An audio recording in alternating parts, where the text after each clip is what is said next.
보통 사람들이 못생긴 사람을 봐도 대놓고 못생겼다라고 얘기하지는 않잖아요.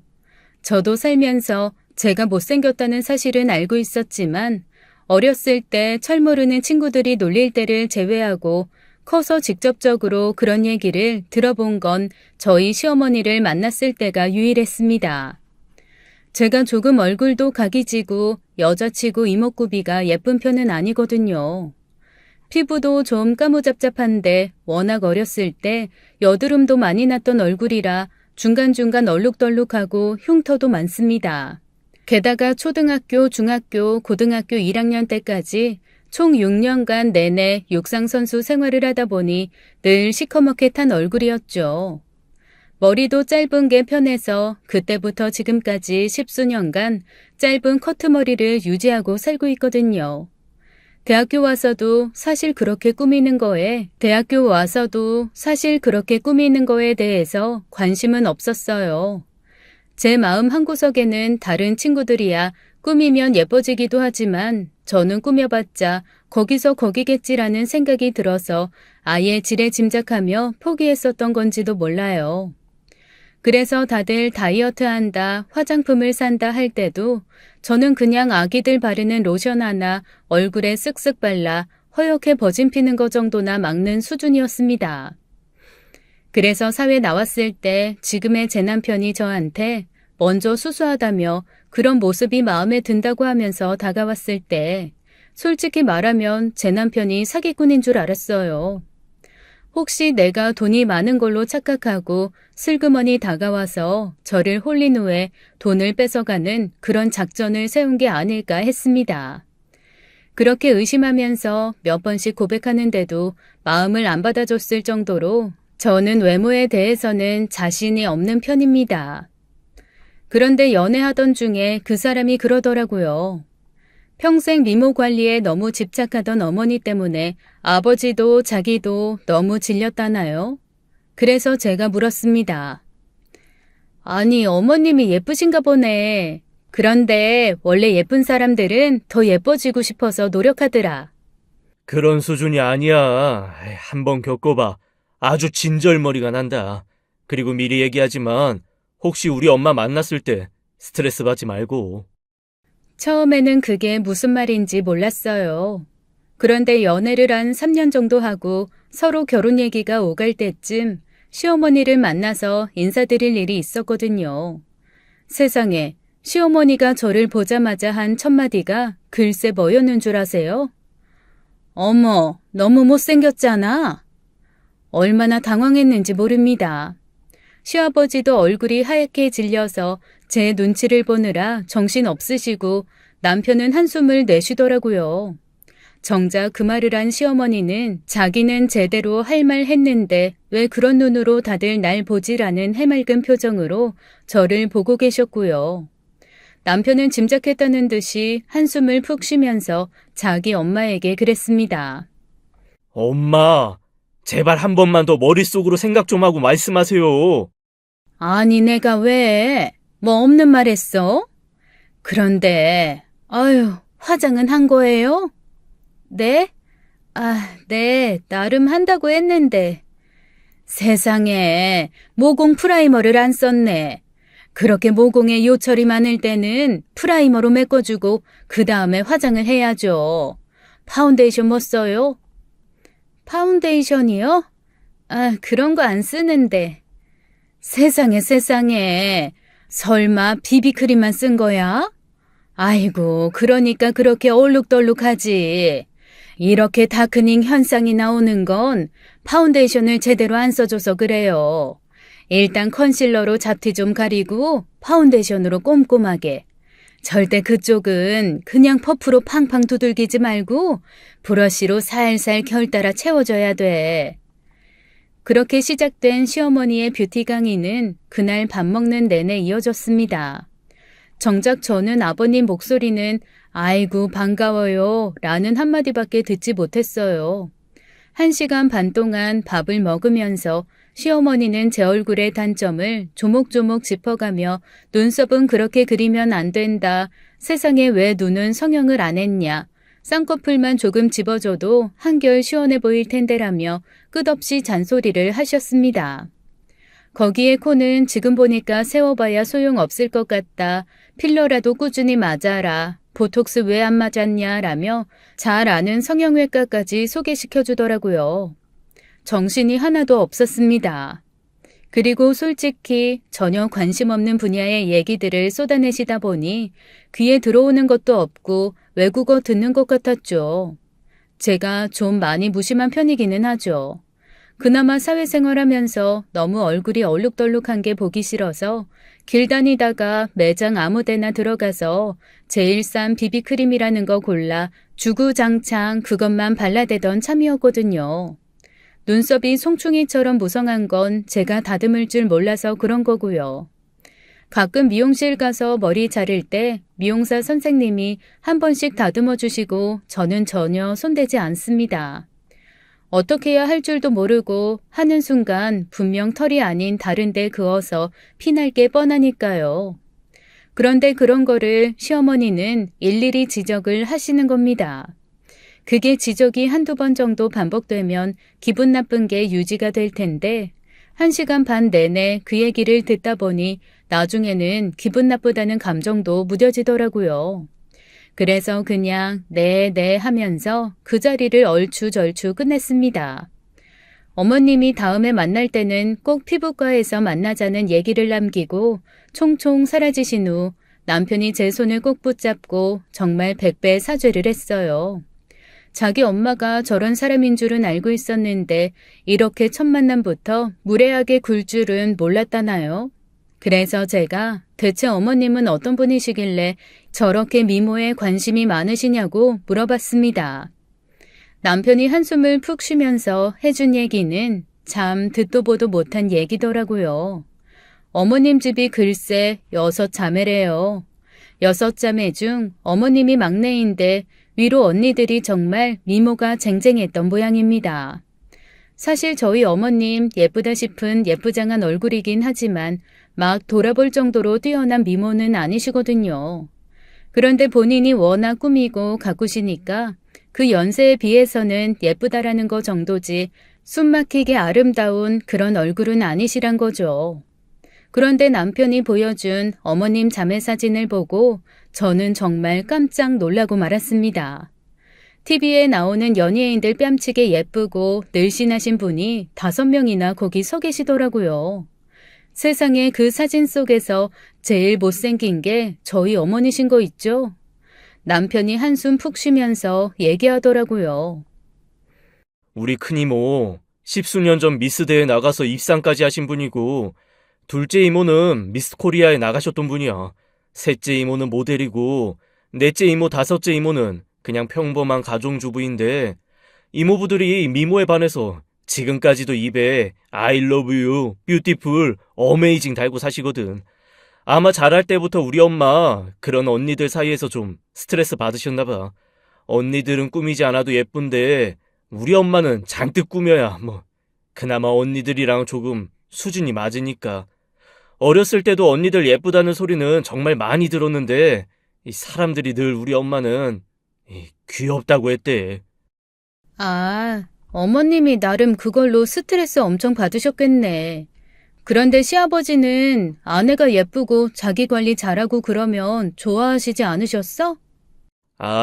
그런데 사실 우리 아빠도 엄마가 그렇게 꾸미고 그런 거 처음부터 싫어한 건 아니야. 젊은 시절에야 아빠도 좋아하셨지. 자기 아내가 예쁘게 꾸미고 누가 봐도 예쁘다는 소리 해주면 사실 남자들 좀 으쓱할 수 있잖아. 그런데 우리 엄마 좀 정도가 심하셨어. 아빠 월급 가져오면 우리 교육비 할 것까지 안 남겨놓고 죄다 얼굴 가꾸는 데 쓰시고 나는 피부과에서 그렇게 많은 걸 하는 건 줄 처음 알았다니까. 그때부터도 계속 그런 데 투자하셨던 거야? 장난 아니야. 말도 꺼내지 마. 나는 우리 엄마가 집에 있는 걸 본 적이 없어. 항상 피부과 아니면 마사지숍 이런 데 계셨고 집에 오실 때면 늘 얼굴에 붕대나 밴드 이런 거 붙이고 계셨다니까. 시술한 자국 가리려고. 그리고 우리는 배달 음식을 먹어도 엄마가 매일 아침 저녁으로 집에서 만들어서 팩하거나 마사지하는 시간 그런 시간은 절대 건드리면 안 돼. 10분, 20분 하시는 것도 아니고 한두 시간씩 하시는데 아유, 지긋지긋해. 아니, 한두 시간씩이나 얼굴에 뭘 할 게 있나? 난 일주일 동안 하는 시간 합쳐도 1시간이 안 될 것 같은데. 내가 그래서 자기가 좋아. 자기는 나랑 어디 놀러 가도 샤워 시간도 나랑 비슷하고 아무거나 척척 바르고 나는 그게 너무 좋아. 내가 좋은 게 아니라 어머님이랑 달라서 좋은 거 아니야? 아니야. 내가 살아보니까 알겠더라고. 우리 엄마 솔직히 말하면 애정결핍이야. 사람이 자기가 자신 있고 당당하면 외모 그렇게 굳이 바꾸지 않아도 얼마나 당당하게 잘 사는데. 당신이 그랬잖아. 자기 일 잘하고 떳떳하고 자신감 있고. 나는 정말 그냥 깨끗하게 씻어서 남들한테 불쾌함만 안 주면 된다라는 주의인데 우리 엄마 좀 많이 심해. 그래서 나랑 아빠가 평생 너무너무 힘들었어. 아휴, 그나저나 본인한테만 엄격하게 그럴 줄 알았더니 저렇게 다른 사람한테까지 저러실 줄은 진짜 몰랐네. 물론 나랑 아빠도 엄청 잔소리 들으면서 살기는 했지만 당신 처음 만나자마자 그럴 줄은 진짜 몰랐다. 미안해. 시어머니의 참견은 그 이후로도 계속되었습니다. 저희 엄마도 별말 안 하시는데 제 몸매와 얼굴에 대해 오만 잔소리를 다 하시면서 웨딩드레스 고를 때도 따라와서 참견을 하셨어요. 어깨가 넓고 등이 두둑한 체형이라 시어머니가 예쁘다고 생각한 드레스가 하나도 어울리지 않자 나중에는 글쎄 짜증을 내시더라고요. 드레스샵 매니저가 오히려 제 눈치를 보며 저런 시어머니 처음 본다고 역으로 절 위로할 정도였습니다. 뭐 그러나 저러나 워낙 긴 시간 동안 외모에 대한 평가에 익숙한 저라서 그런지 기분이 좀 나쁘기는 했지만 오래 마음에 남아있고 그런 건 아니었어요. 무엇보다 남편과 시아버지가 제 마음에 서운함이 남아있지 않을 정도로 사과하고 위로하고 잘해줬거든요. 뭐랄까 저희 셋만 빼고 시어머니 혼자 이상한 사람이 되는 분위기다 보니 그다지 상처받을 일도 없더라고요. 진짜 문제는 결혼 후였습니다. 저는 결혼 후에 시어머니에게 국간장과 조선간장이 뭔지 구분 못해서 혼날 거는 각오했거든요. 워낙 요리도 못하는 데다 그런 재료 차이 외우는 건 저한테 너무 어려운 일이라서요. 결혼 전 친정엄마가 작정하고 몇 달을 붙들어 앉혀놓고 가르쳐 주셨는데도 여전히 된장, 쌈장, 막장 구분 못하고 대파, 쪽파, 부추도 구별할 줄 모릅니다. 아무래도 이쪽은 아예 제 재능이 아닌 것 같더라고요. 그래서 시어머니에게 이걸로도 몹시 구박받겠구나 생각했는데 아니 이게 웬일입니까? 제가 생각지도 못한 걸로 무시당하고 구박을 받게 되더라고요. 예, 아세틸 헥사 펩타이드 좀 주문해봐. 네? 아세 뭐요? 아니 너는 젊은 애가 아세틸 헥사 펩타이드를 몰라? 너 보톡스 팩 안 하니? 하긴 시트팩이나 붙이면 다행이지. 아유 대체 너는 여자가? 제가 너무 억울해서 남편한테 아세틸 헥사 펩타이드가 뭔지 아냐고 물었거든요. 그랬더니 화학과 나온 남편도 한참을 생각하다가 반신반의하면서 대답해 주더라고요. 그게 펩타이드의 일종인데, 아니, 그런데 당신이 왜 그런 걸 관심을 가져? 어머니가 나 이거 모른다고 여자 아니라고 하시더라. 그걸 왜 알아야 하는데? 난들 알아. 이후로도 화학 공부하는 것 같은 어머님과의 대화는 계속되었어요. 살면서 평생 들어본 적도 없는 덱스판테놀, 히알루론산 같은 단어가 일상어인 것처럼 자연스레 쓰시는 건 물론이고 온갖 피부과 시술과 그 시술을 가능하게 하는 기계 이름 역시 슈퍼에서 무한계에 얼마더라, 시금치 한 단에 얼마더라처럼 아무렇지도 않게 말씀하시는데 이거 은근 스트레스더라고요. 일단 요리 재료는 그래도 먹어본 게 있고 보고 들은 게 있으니까 아는 척이라도 하겠는데 피부 관리 쪽은 완전 외계어의 세계였거든요. 한 번은 이런 일도 있었습니다. 어느 날 시댁에 갔더니 녹두, 현미, 설탕, 소금, 율무 같은 것들이 한가득 쌓여 있는 거예요. 뭐 제가 곡식을 보고 알 리는 없고 그 앞에 크게 이름이 붙어 있어서 알았죠. 어머님이 뭔가 음식 재료를 쌓아두신 것을 처음 봐서 놀래가지고 물었습니다. 어머님, 이게 다 뭐예요? 요리하시게요? 요리? 해야지. 이거 다 피부가 먹는 거야. 정성 들여 요리해야지. 피부가 먹는다뇨? 예, 천연팩이 얼마나 효과가 좋은 줄 아니? 병원에서 시술받고 피부 예민해져 있을 땐 이 천연팩이 최고야. 이거 다 씻어 말려서 갈아가지고 가루로 만들어 보관해야 하는데 나 혼자서는 힘들어서 도와달라고 오라고 한 거야. 끝나면 내가 너도 특별히 팩해줄게.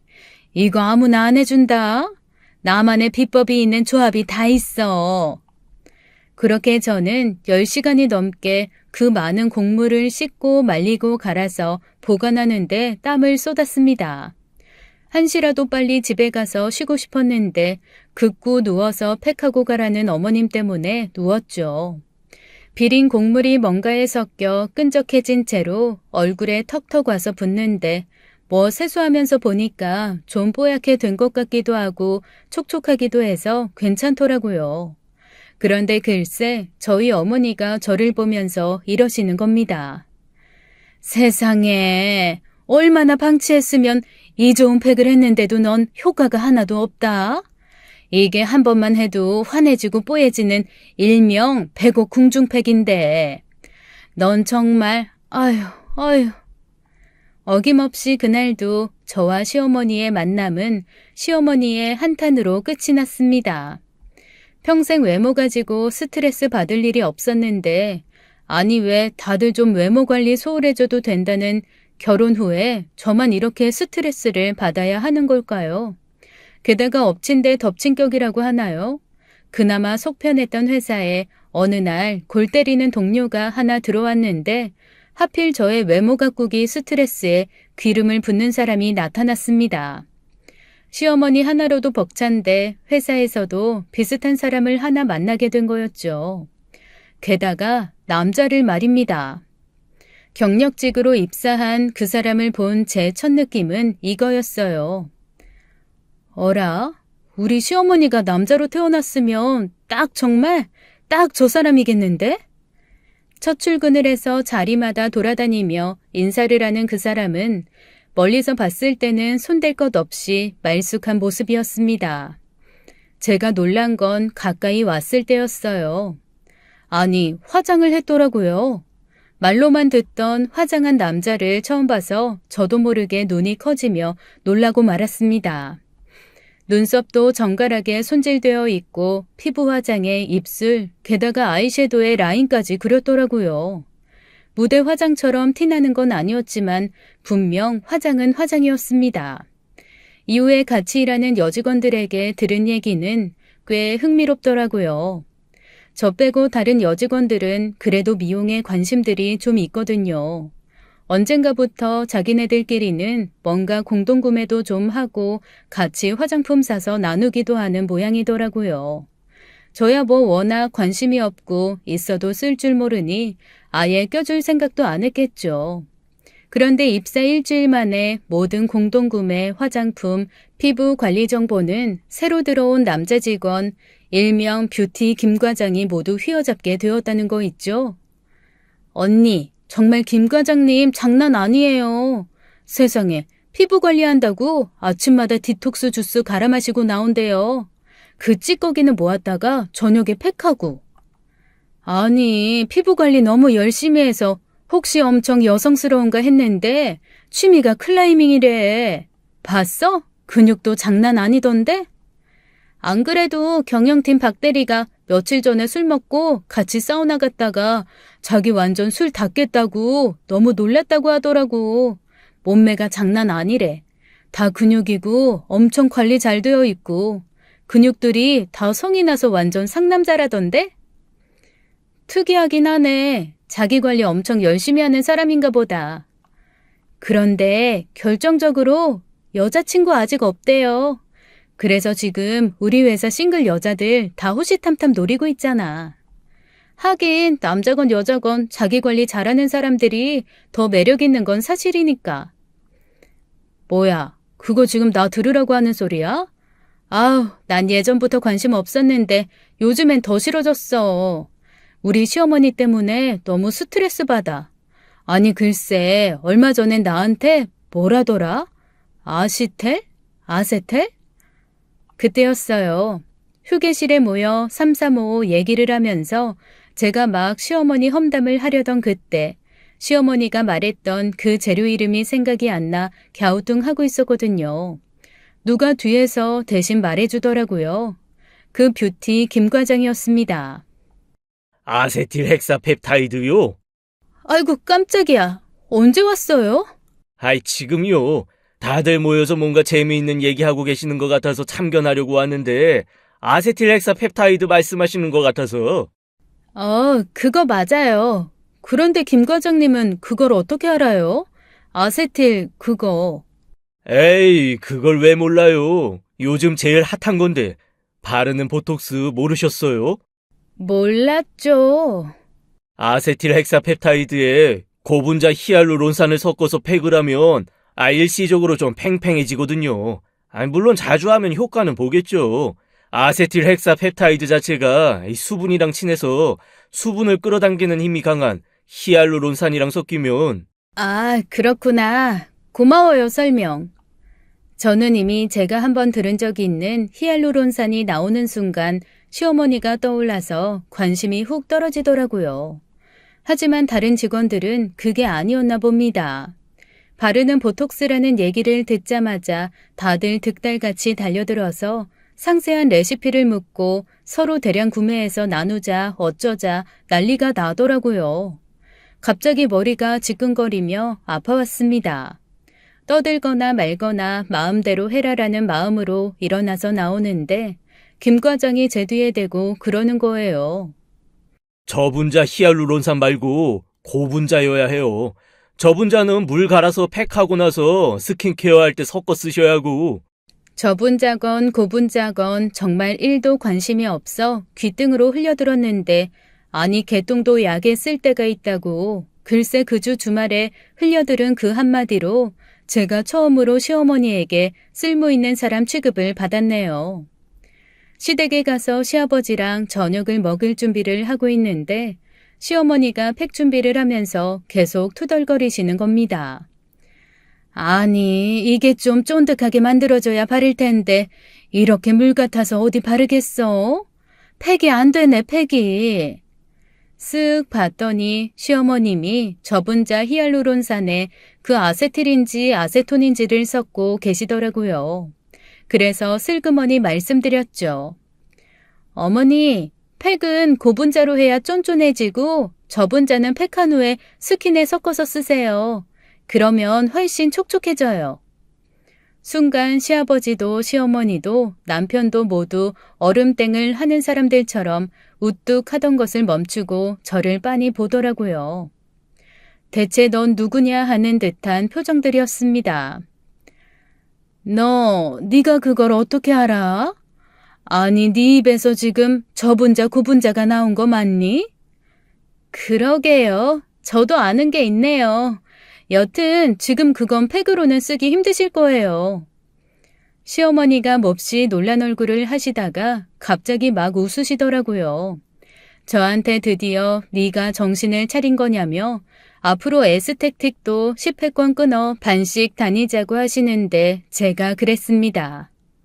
어머니, 호박에 줄 긋는다고 수박 되나요? 그냥 저는 잘 익은 호박으로 살려고요. 어머님은 워낙 봄바탕이 좋으시니까 꾸미고 가꾸고 애쓰시는 만큼 보상이 있겠지만 저는 노력해봐야 티도 안 나니까 그냥 살래요.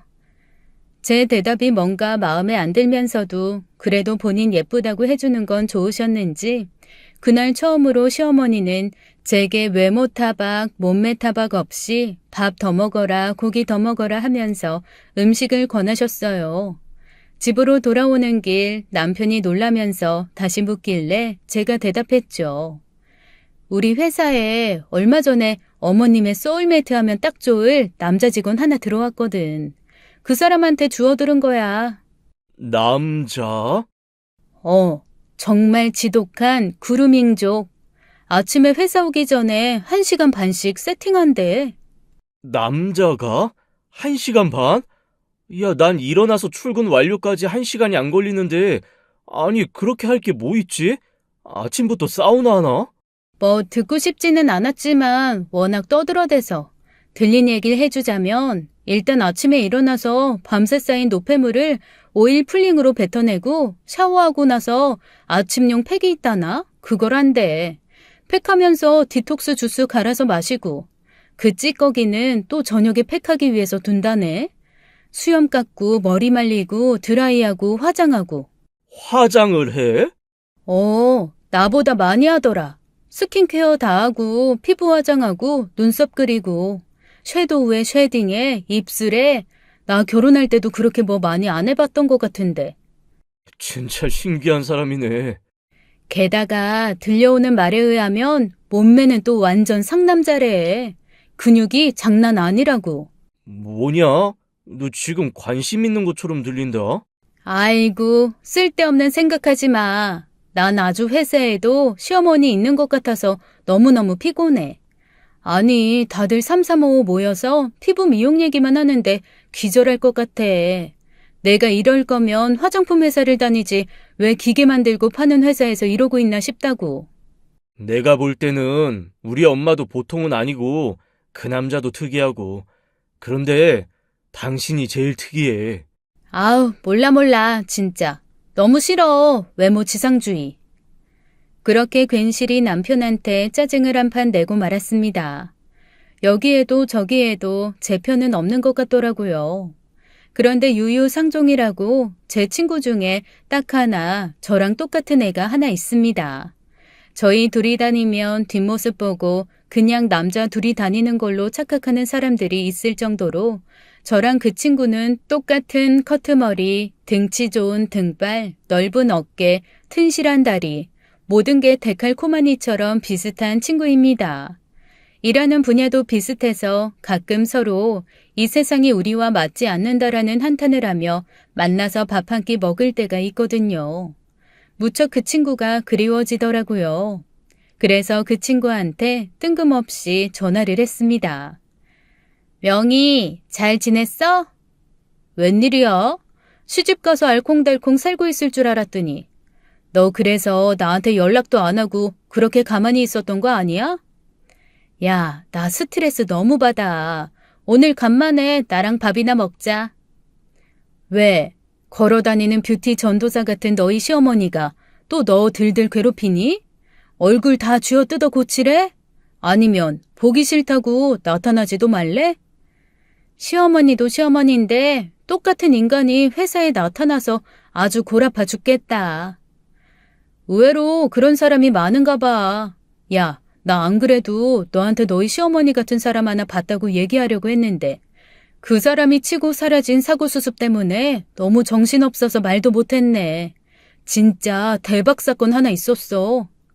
오케이. 이번에 만나자. 만나서 얘기 좀 듣고 그리고 스트레스 날려보자.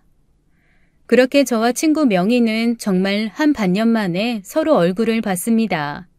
저를 보자마자 명희가 그러더라고요.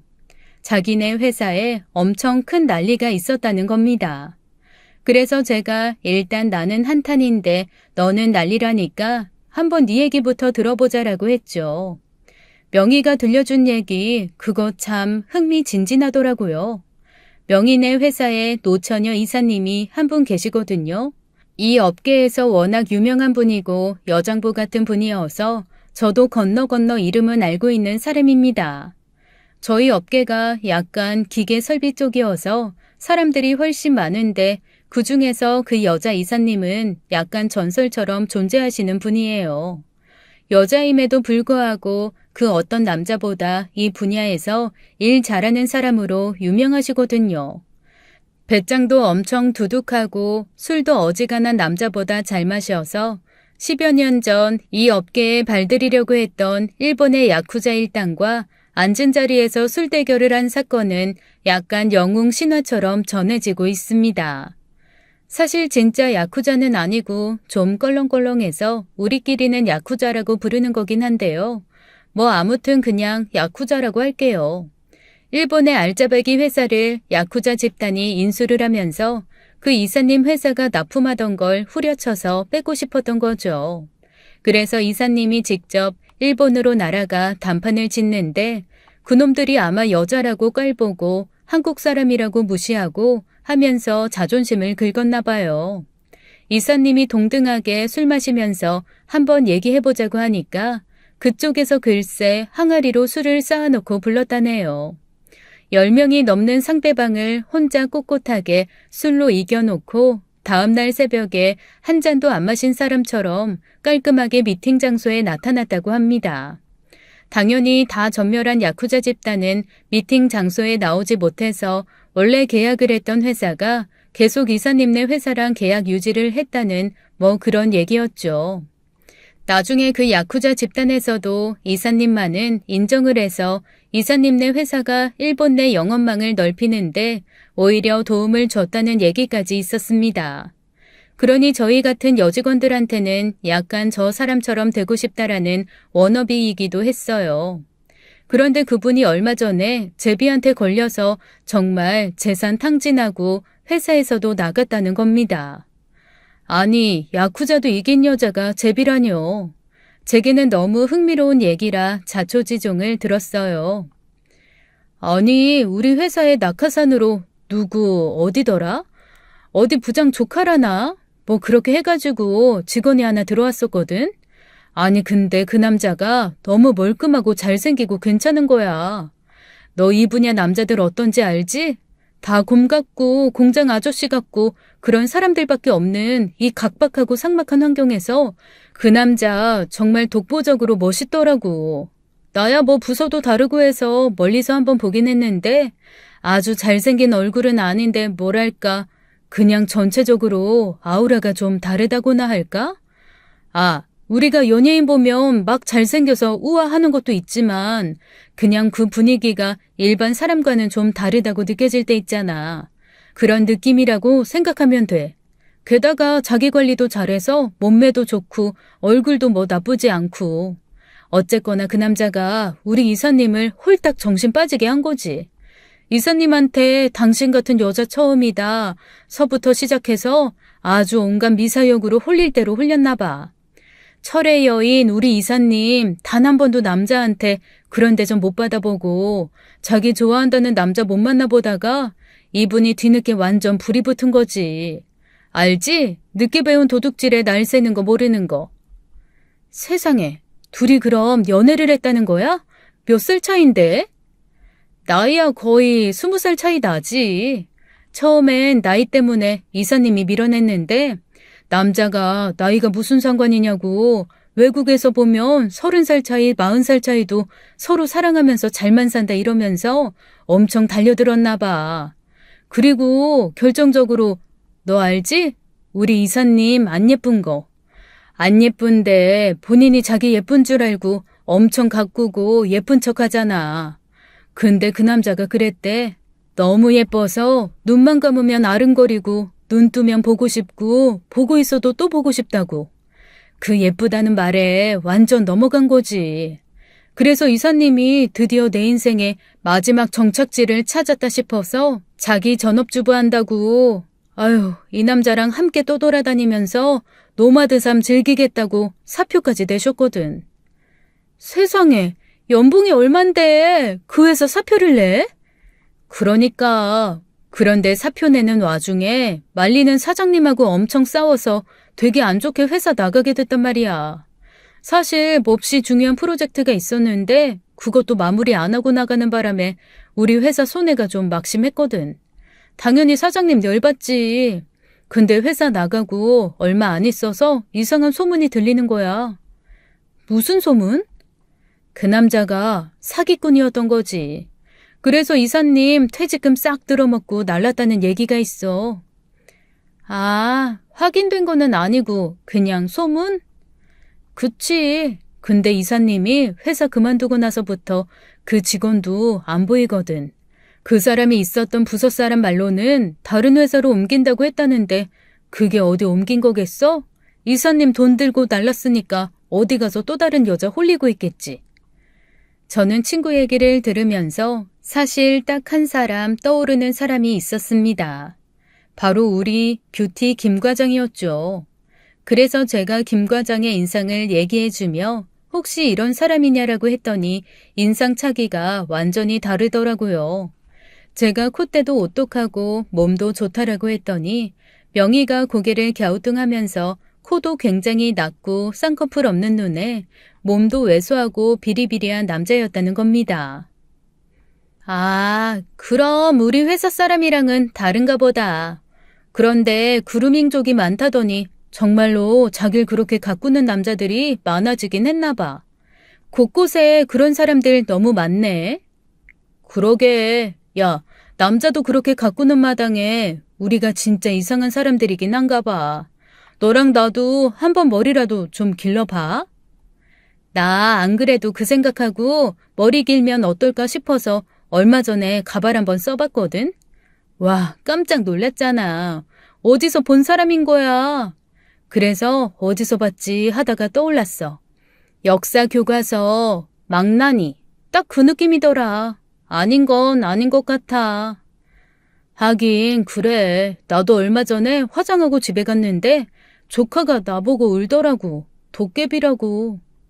말도 마. 나 얼마 전에 우리 시어머니한테 완전 구박받았잖아. 무슨 아시톨? 여튼 이상한 뭐 그런 거 모른다고 엄청 구박받고 나도 지긋지긋해 죽겠다 진짜. 난 결혼하면 김치 못 담근다고 구박받을 줄 알았는데 팩 안 한다고 구박받을 줄은 꿈에도 상상 못했다. 야, 그래도 넌 너 좋다는 남자 만나서 시집이라도 갔지. 난 내 주변 남자들이 다 날 그냥 군대 동기처럼 생각해. 그거 얼마나 슬프고 불행하고 힘든 일인 줄 아냐? 하긴 너나 나나 우리는 어째 이러냐. 그러게 정말 아름다움의 기준이 정해져 있는 이 세상이 너무 싫다. 저와 친구는 언제나처럼 세상의 기준에 대한 원망을 가득하며 헤어졌습니다. 그리고 집으로 돌아오는 길이었어요. 남편한테 전화가 왔는데 목소리가 몹시 흥분되어 있더라고요. 여보세요? 왜 그래? 당신 왜 그래? 왜 이렇게 흥분했어? 야, 지금 난리 났어. 집에, 아우, 진짜, 씨. 왜? 무슨 난리가 났는데? 무슨 일인데? 부모님 어디 아프셔? 쓰러지셨어? 그건 난리가 아니지. 세상에. 엄마가 아빠 보고 이혼하자고 그랬대. 어? 그건 또 무슨 아닌 밤중에 홍두깨 마른 하늘에 날벼락 같은 얘기야? 어머님이 왜 갑자기 이혼을? 몰라. 자기 미모 알아주지도 않고 자기가 이렇게 가꾸는 거 고마워하지도 않는 아빠랑 더 이상 살고 싶지 않대. 아니 그게 무슨 말이야. 아니 아버님이 잘못한 게 뭐가 있으시다고. 나도 모르겠어. 지금 머리 아파 죽겠어. 그러면서 어디에서 뭘 얼마나 많이 알아오셨는지 재산 분할에서부터 시작해가지고 하여튼 아빠한테 이것저것 폭탄처럼 쏟아내놓고 엄마 짐 쌌어. 아니 나 너무 황당한데. 지난주에 어머니 만났을 때만 해도 그런 말씀 없으셨는데. 내 말이 엄마가 갑자기 미쳤나 봐. 아니 근데 사실 요 몇 주 좀 엄마가 이상하다고 아빠가 그러시긴 했거든. 어머니가 왜? 어머니 무슨 일 있으셨어? 평소에 어쨌거나 뭐 아버지한테 조금 이런저런 불만은 있으셔도 그렇게 크게 뭐라고 하신 적은 없는데 유난히 최근 들어서 당신은 날 사랑하지 않는 것 같다. 당신은 나를 고마워하지 않는다라면서 불만이 많으셨다는 거야. 그래서 아버님은 또 그냥 또 이 사람이 바람이 들었구나 라고 생각해서 무시하셨대. 그런데 갑자기 오늘 아버지한테 이혼하자고 선언을 하셨다는 거야. 그러면서 빠르게 재산 분할해서 서로 갈라져서 갈 길 각자 걷자고 그렇게 말씀하셨다네. 너 정말 이게 무슨 일인지 모르겠어. 그래? 어머님 지금 어디 계셔? 몰라. 전화도 끊어버리고 어디론가 사라졌어. 지금 아빠 완전 충격받아가지고 누워 계셔. 일단 아버님한테 가봐야겠다. 그렇게 전화를 끊고 저는 시아버지에게 얼른 달려갔습니다. 시어머니가 얼마나 급하게 짐을 싸서 나가셨는지 온 집안이 초토하더라고요. 그리고 그 한가운데서 저희 시아버지가 홀로 외로이 술을 드시고 계셨습니다. 소주 한 병은 이미 텅텅 비어서 빈 병으로 떼굴떼굴 구르고 있고 나머지 한 병 조용히 까서 안주도 없이 입에 털어놓고 계시더라고요. 아버님, 여기서 이러고 계시면 어떡해요. 어머님 찾아야죠. 아니, 무슨 일이 있으셨던 거예요? 무슨 일은? 요 몇 달 밤 외출이 자꾸 어딜 갔다 오는 거냐 물어보면 짜증을 내고, 결정적으로 요 몇 달 돈을 너무 쓰길래 내가 카드를 뺏어버렸거든. 한 달에 1,000씩 퍽퍽 써댔는데 이건 뭐 애들 키울 때도 그 돈은 못 써봤는데, 그랬더니 카드 뺏었다고 며칠 펄펄 뛰더라고. 그러거나 말거나 무시했더니 에휴, 정말로 뭐가 어떻게 단단히 바람이 든 건지 갑자기 나 같은 놈이랑 못 살겠다고 뛰쳐나갔다. 어디로 갔는지 내가 찾을 수도 없고 나도 모르겠다. 아버님, 모르는 건 둘째치고 일단 이렇게 술 드시면 속 망가져요. 일단 저랑 저기 남편이랑 둘이 어머님 찾아볼게요. 나 싫다고 나간 사람? 내가 어디 가서 찾아서 뭘 하겠냐? 됐다. 뭐 그러다가 돈 떨어지면 들어오던가 하겠지. 내가 최근에 화장품 많이 산다고 이제 나도 수입이 줄어들기 시작하는데 좀 자제하라고 한마디 했더니 그것 때문에 삐진 모양이다. 아, 어머님이라면 그럴 수도 있겠네요. 몇 년 전에 네 시엄마가 에스테틱 1,000만 원치를 끊었길래 그거 내가 펄펄 뛰면서 환불받아 왔었거든. 그때도 이혼하자고 그러면서 집을 나갔었어. 아, 그럼 이번에도 그 화장품 못 사게 해서 나가신 건가 보네요. 그럴 거다. 한 일주일 있다가 돈 떨어지면 들어올 거야. 시위하느라고 나가 있는 거니까 너무 걱정 안 해도 된다. 그런데 그렇게 다 알고 계시면서 왜 이렇게 술은 드세요? 아이고야, 내 이 나이 먹어서 화장품 못 사게 한다고 집 나가는 마누라. 내 속이 편하겠냐? 술이라도 마셔야지. 어쨌건 걱정하지 말고 너희는 그냥 너희 볼일 봐라. 알겠어요. 아버님, 혹시 필요한 거 있으면 꼭 연락 주세요. 그리고 너무 과음하지 마시고요. 네? 그래, 알았다. 그렇게 아버님은 모든 걸 해탈하신 듯한 모습으로 계속 술잔을 기울이셨습니다. 어머님이 좀 원망스럽더라고요. 사실 저희 아버님 같은 분 없거든요. 이해심도 많고 어지간한 것은 그냥 허허하면서 넘어가 주시는 분입니다. 제가 애교 있는 며느리도 아니고 그렇게 예쁘지도 않음에도 불구하고 항상 저희 아버님 저한테도 칭찬 아끼지 않으시고 예쁘다 귀엽다 말씀 오히려 남편보다도 더 많이 해주시는 분이거든요. 그렇게 속 깊고 착한 아버님을 이렇게 속상하게 만드는 어머님이 조금 원망스러웠습니다. 그래서 그때부터 어머님께 열심히 전화를 하기 시작했어요. 그런데 정말로 전화를 안 받으시더라고요. 그리고 몇 번 전화했더니 문자가 왔습니다. 자기 이번엔 정말로 이혼할 거니까 설득할 생각도 하지 말고 시아버지 이혼 서류 다 정리되면 그때나 연락하라나요? 이거 정말 어쩌면 옛날과는 달리 만만치 않겠다라는 생각이 들어서 한숨이 푹푹 나오더라고요. 그렇게 며칠간 저희 집은 아사리 구판처럼 뭐가 정신없고 계속 흔들리는 느낌이었습니다. 여느 때와 다르게 어머님이 연락도 안 받고 계속 이혼 서류 정리되면 연락하라는 얘기만 하니 아버님도 조금 불안하신 모양이더라고요.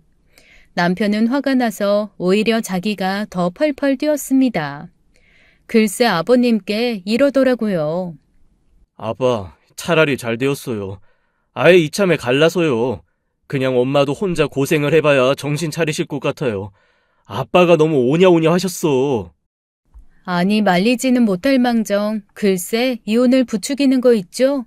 제가 철딱선이 없는 소리 하지 말라고 해도 남편이 오히려 펄펄 뛰더라고요.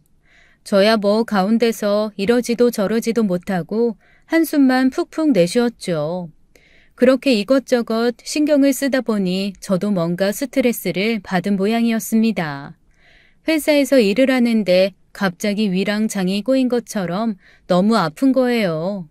저도 모르게 배를 움켜쥐고 얼굴을 찌푸리고 엎드려 있으니 평소 제 그런 모습을 한 번도 보지 못한 회사 동료들이 다가와서 걱정을 하기 시작했습니다. 아니 그렇게 아프면 집에 가던가 조퇴를 하지 왜 여기서 그렇게 앓고 있냐며 얼른 집에 가라고 하더라고요.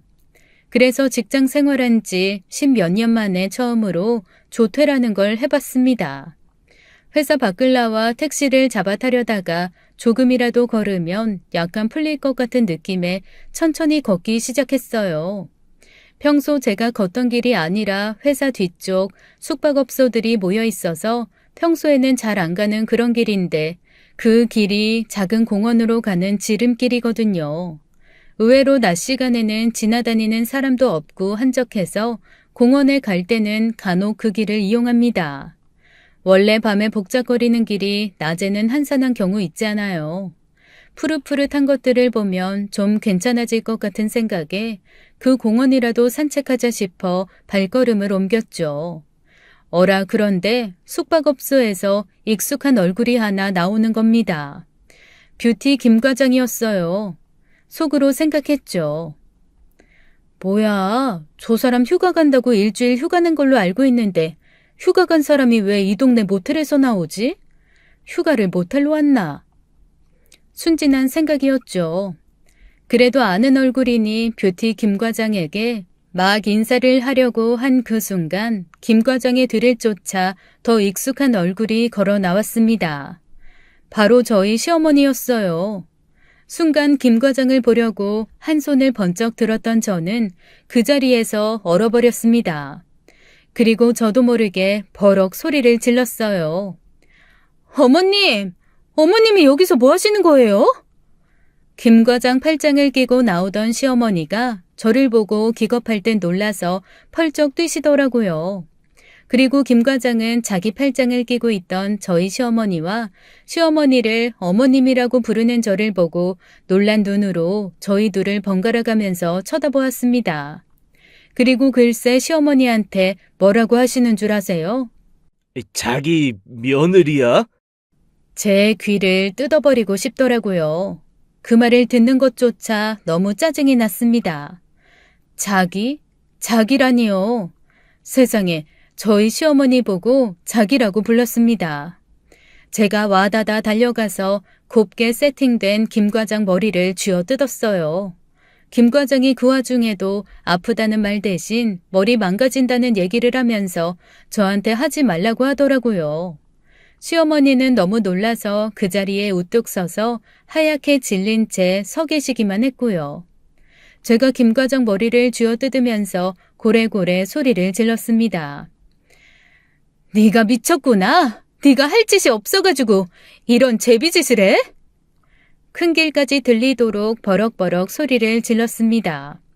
그랬더니 김 과장이 그러는 거예요. 아이씨, 시어머니인 줄 몰랐어. 이것 좀 놓고 얘기해라. 머리 망가져. 저는 김 과장의 멱살을 꼭 붙잡고 남편에게 전화를 했습니다. 자초지종을 들은 남편이 정말 택시 타고 머리가 휘날리게 모텔 앞으로 왔어요. 그 와중에 시어머니는 계속 저한테 그러시더라고요. 예, 이 사람은 잘못이 없어. 다 내가 꼬셔서 그런 거야. 이 사람 날 사랑한 죄밖에 없어. 이 사람 놔줘, 응? 보내줘. 달려온 남편이 그 상황을 보고 정말 한숨을 푹푹 쉬었습니다. 동네 창피하다며 김 과장 멱살을 잡고 어머니 손목을 으스러질 듯 쥐고는 둘 다 택시로 밀어 넣더라고요. 그리고 바로 시댁으로 죄다 끌고 갔습니다. 시댁에서 밝혀진 얘기는 정말 어이가 없었어요. 시아버지가 그렇게 소주를 들이부으셨던 이유가 있더라고요. 시어머니와 시아버지 노후자금으로 적금과 퇴직연금 열심히 모아두신 게 있는데 글쎄 시어머니가 말도 없이 그거를 다 꺼내가지고 현금화 시키셨던 거예요. 졸지에 현금으로 가진 전 재산을 잃게 된 시아버지가 대체 이걸로 무슨 수술을 하려고 하나 대체 무슨 미용에 이만한 돈을 또 쓰려고 하나 싶어 한숨을 푹푹 쉬고 계셨던 거였습니다. 바람이라고는 생각도 못 하시고 그저 미용에 또 수천만 원 쓰는 거라고 생각하신 거였죠. 그런데 알고 보니 저희 시어머니 그거 다 돈으로 바꿔서 김 과장한테 쏟아붓고 계셨더라고요.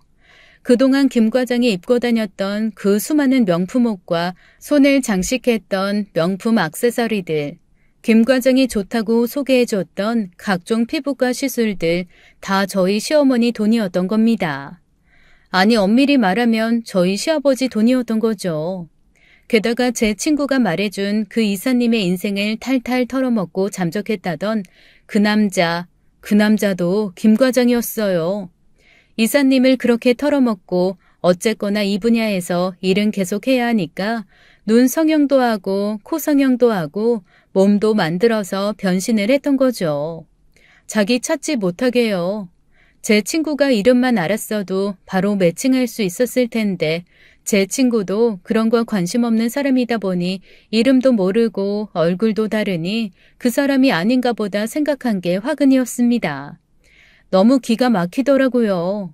제가 그래서 제 친구 회사 이사님 얘기를 했더니 김 과장 얼굴이 하얗게 질리던데요. 대체 저한테 그 사실을 어떻게 알았냐고 하는데 그 순간 저희 어머님 정말 기막힌 말씀을 한마디 딱 하시더라고요. 자기, 나 말고 다른 여자 있었어? 그 소리를 듣고 저희 시아버지 벌떡 일어나서 저희 시어머니의 뺨을 올려 붙이셨습니다. 저는 시아버지가 그런 모습 보이신다는 건 상상도 못했고 그런 걸 하실 분이라는 것도 그때 처음 알았어요. 자식들 보는데 아이 나 부끄럽지도 않냐?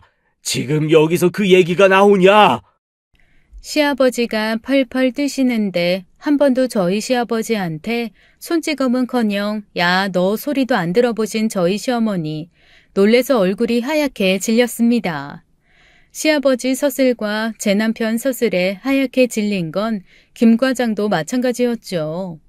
저희 시아버지 김 과장을 가만두지 않겠다고 당장 시어머니에게 받은 돈 싹 가져오지 않으면 아주 인생 끝날 줄 알라고 매섭게 말씀하시더라고요.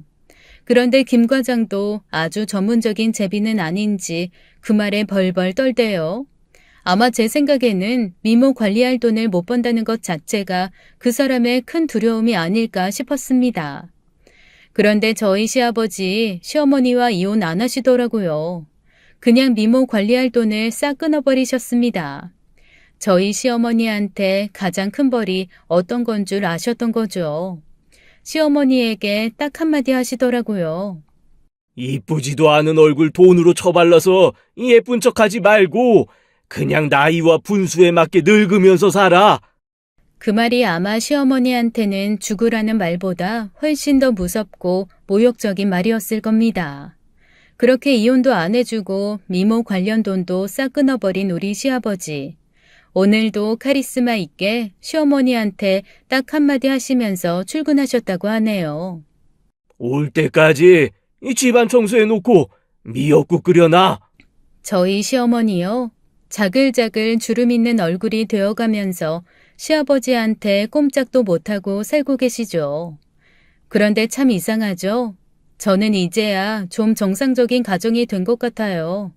지금도 저를 보면 슬그머니 시아버지랑 남편이 못 듣는 작은 소리로 홈쇼핑에서 이런 거 판다던데 좀 사서 가져오라고 속삭이시는데 그때마다 제가 이럽니다.